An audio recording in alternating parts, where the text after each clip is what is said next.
They might be wrinkly, but they're quite irresistible. They're cute and affectionate, sometimes a bit too affectionate, as I discovered. They are, in fact, 8 young elephants from Thailand, and they're on their way to a zoo near you. It's been a long, hard, expensive journey. The zoos in Sydney and Melbourne have spent years and tens of millions of dollars on this so-called rescue mission, only to end up in a bitter international row. And it's certainly a tough call. You have to ask, are these creatures better off in the wild or on show here for our amusement? Are you rumbling? Are you rumbling? There's something rather alarming about an elephant who wants to get close. Is this a kiss or...? Maybe it's my Aussie accent, but Tang Mo clearly wants to know more about me. She does Don't give ask kisses. her to do that, because then she will. Know the word kiss? She and Tong Di are 2 of the 8 Thai elephants now headed for Australian zoos. You'd hardly guess they're caught up in a furious international fight that's pitted the zoos against animal liberationists over whether they should be on show in Australian cities or return to the wild. I don't want any Thai elephant to be exported. That's it, full stop. Yes. เดี๋ยวหมอทำแผลนะลูกนะ Leading the charge for the opponents is Sarada Sawala. Is there no place in a zoo for an elephant? No. On the other side is Guy Cooper, head of Sydney's Taronga Zoo. When you look at those elephants behind you, do you not think that they'd be better off in the wild? I think if they were to make the decision, they would much rather be with us guys than finding their way in the wild. Leave them alone. Back up. I suspect I'm having a bit of a love-in at the minute. They certainly look healthy, and I'm told that they're happy and content. But the real issue is whether or not these guys should be in a zoo. Is a zoo the appropriate place to look after their complex needs and emotions?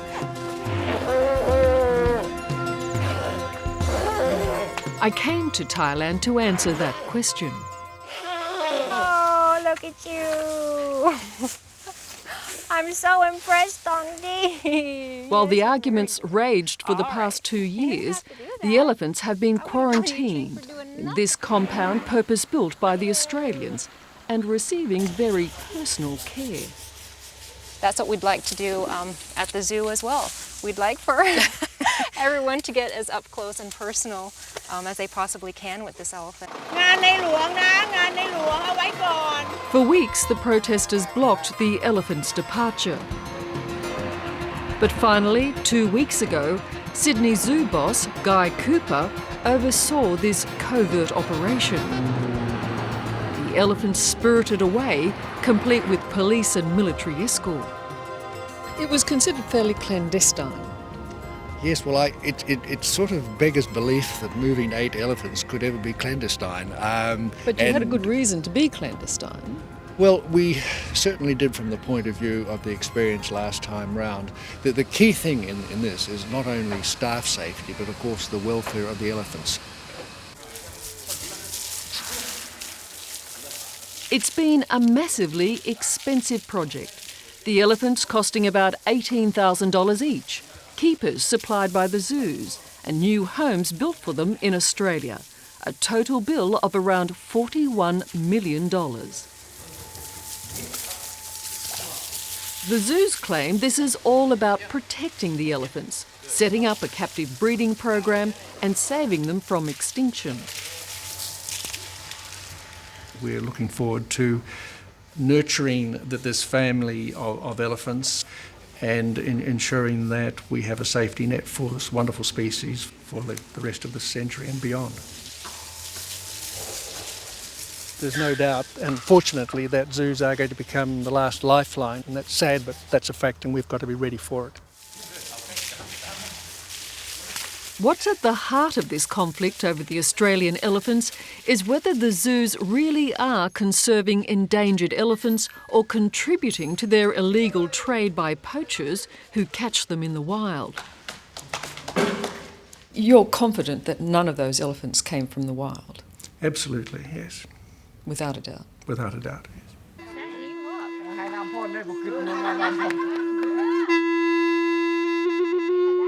We do know that at least some of them were captive animals. 2 were bought from this impoverished village which no longer had enough work for them. The zoos say they can offer them a better life. We promise to respect them and look after them and give them the very best of care. In a tearful ceremony, villagers said their goodbyes. Young Tong Di loaded into the back of a truck.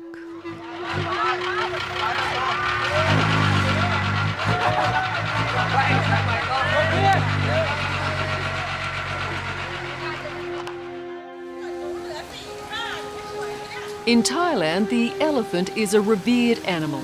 It's the national symbol. But life can be tough. Many are abused, beaten, even drugged to make them work harder, and it's common to see them begging on the streets.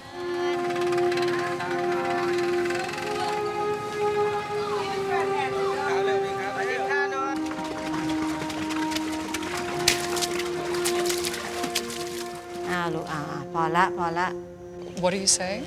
I said it's okay. And then baby would be better soon. At her hospital in northern Thailand, Sarada Sawala sees the worst of their plight. She cares for elephants like 8-month-old Moshe, which stepped on a landmine in Burma. ไม่เป็นไร ไม่เป็นไร Do you think she understands? Yes.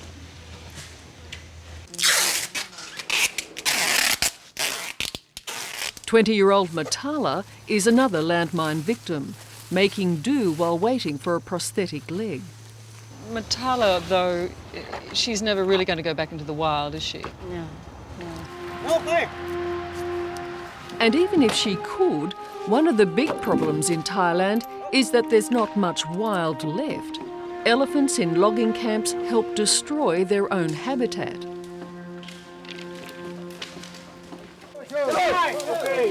The 2,000 still in national parks are prey to poachers and farmers protecting their crops.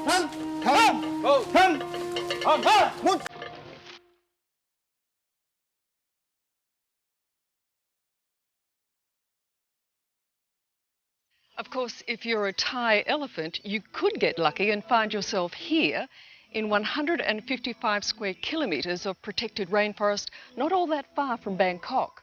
So far, 18 domesticated elephants have been released into this forest, and there are more to come. Sivaporn Dadarananda runs a foundation which buys elephants from all over the country and releases them into the wild. How many elephants have disappeared literally over the years? I understand for the Asian elephant in Thailand, over 100 years, maybe 100 to 200,000 have disappeared. We only have a few thousand left, both in captivity and in the wild. What do you think about the 8 elephants that are to be sent to Australia then? You know, the 8 elephants are children. They're 8 years old, 10 years old, like human beings. Do you see them as human beings? Yes, they speak, they have emotions, they have, very close relationships. Sivaporn would have loved to release the Australian zoo elephants right here. Would they fit into a place like this? Oh, definitely. And I guess that's the preference. That is our preference, of course. Instead, the 8 elephants are headed far from their wild habitat to Melbourne and Sydney. Melbourne Zoo has been home to 2 other elephants for some years. When they're joined by 3 from Thailand, the zoo expects they'll all be very happy. What we want to encourage is people being able to make as much as possible direct connections with the elephants. And Melbourne Zoo Chief Laura Mummore believes there's plenty of room. There's much ado about space. Now we're told that elephants in the wild will walk something between 8 and 22 kilometres a day. Here you have half a hectare. Space is often overrated. It's about having companions. It's about variety in your life. And if elephants have food and they have water, they don't necessarily go out on these long walks in any case.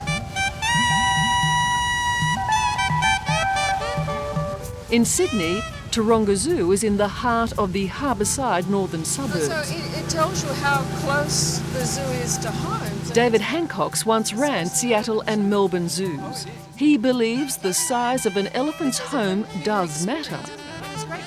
Taronga will be providing even less space than Melbourne, a fifth of a hectare. That's 2 suburban housing blocks for 5 elephants. 1/5 of a hectare will not make for a happy elephant family. No, it's nowhere near. No, it would be like you spending the rest of your life in a hotel room. You are painting a picture of cruelty.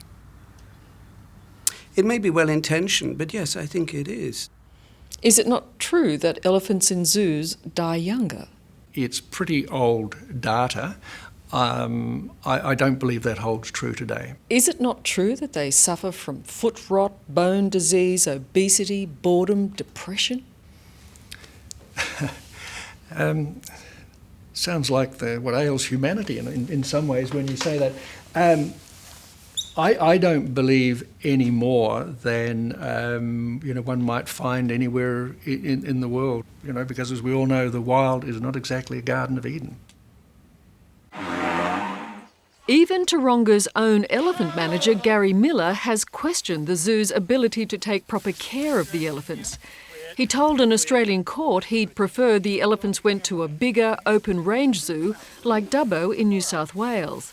And he wrote an angry email to his bosses and threatened to resign over what he described as cutting corners. Yeah, I know. You're a good girl. We have a copy of an email written by your elephant manager, Gary Miller, complaining of cost-cutting and threatening to resign.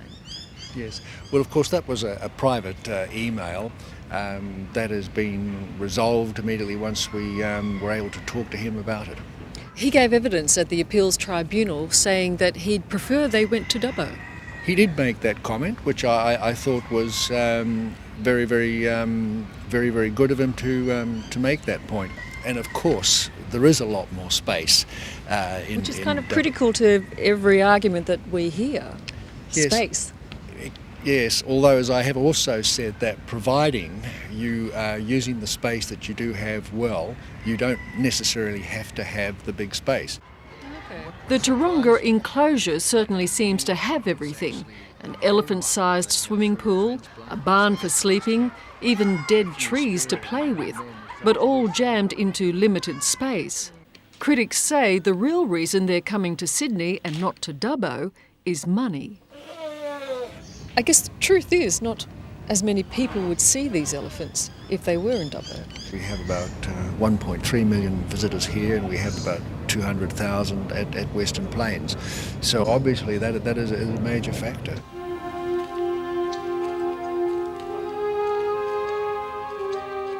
All around the world, zoos will tell you, off the record, they'll say, if you want to really get the attendance way sky high, get yourself a baby elephant. There's nothing more guaranteed than have a baby. There's nothing cuter on the planet it'll double your attendance. The elephants are now in quarantine for 3 months on the Cocos Islands. A strange twist to the deal that brought them here means that koalas from Taronga will likely go to a Thai zoo. Which makes me wonder if Sarada Sawala has a point. If you want to see koalas, why not visit Australia? If you want to see Thai elephants, visit us. Come right here and help us conserve our own animals.